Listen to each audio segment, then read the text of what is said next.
Diniy qarindishim bilan adovatlashib qoldim. Qandoq qilishim kerak? Savol. Assalomu alaykum ustoz.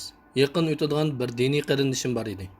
Ma'lum bir ish tufayli uning bilan xaplashib qoldim. Ko'nglimda uningga nisbatan adovat bor. Bu ahvolda qandoq qilishim kerak? Menga nasihat qilib qo'ygan bo'lsizlar. Javob. Va alaykum assalom va rahmatullohi va barakatuh.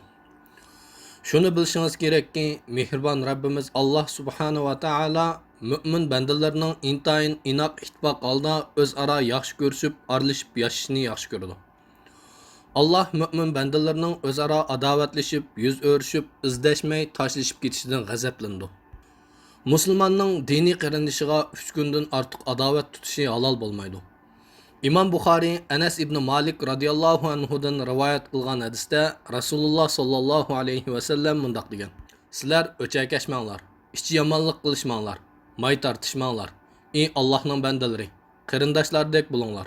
Bir musulmonning o'z qarindishiga 3 kundan ortiq adovat tutishi halol emas." Musulmonga har qanday ishida islom shariatining ko'rsatmasi bo'yicha harakat qilish farzdir. Musulmon qarindishiga 3 kundan ortiq adovat saqlash durust bo'lmaganini azdab, Alloh musulmon qarindishiga adovat tutquchining gunohini toki u adovat tutishni tark etmagicha kechirmaydi. Abu Hurayra radhiyallohu anhudan rivoyat qilindiki, Rasululloh sallallohu alayhi va sallam mundaq degan: "Har dushanba va payshanba kunlari jannatning eshiklari ochildi va Allohga hech nimani sherik qo'shmagan har bir banda mag'firat qilindi. Biroq diniy qarindishi bilan orasida dushmanlik, adovat bo'lganlar mag'firat qilinmaydi. Alloh ular to'g'risida farishtalarga shundoq deydi: Bu ikkisining mag'firat qilinishini yarashib qolganga qadar kechiktiringlar." Muslim 4652 nomerli hadis.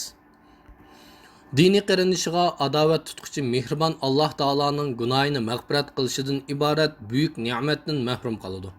Kishi uchun buningdan ortiq hasrat bormi?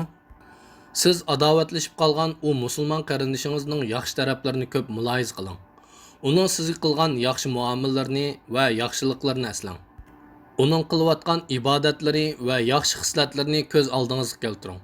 Shundaqla uning vatandan, urug' tuqqanidan va boshqa nurg'unlagan so'yimlik narsalardan ayrilib, yaqi yurtda, g'urbatda, qiyinchilik va azob ichida yashayotganligini, dili sunuq ekanligini esingizdan chiqarmang.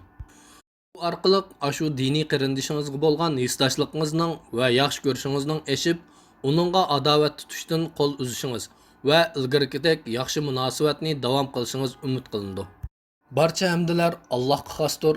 Payg'ambar sallallohu alayhi va sallamga, oil tavobatlarga va sahoba kiromlarga duo salomlar bo'lsin. Mujtahidlar fatvolar blogidan elindi.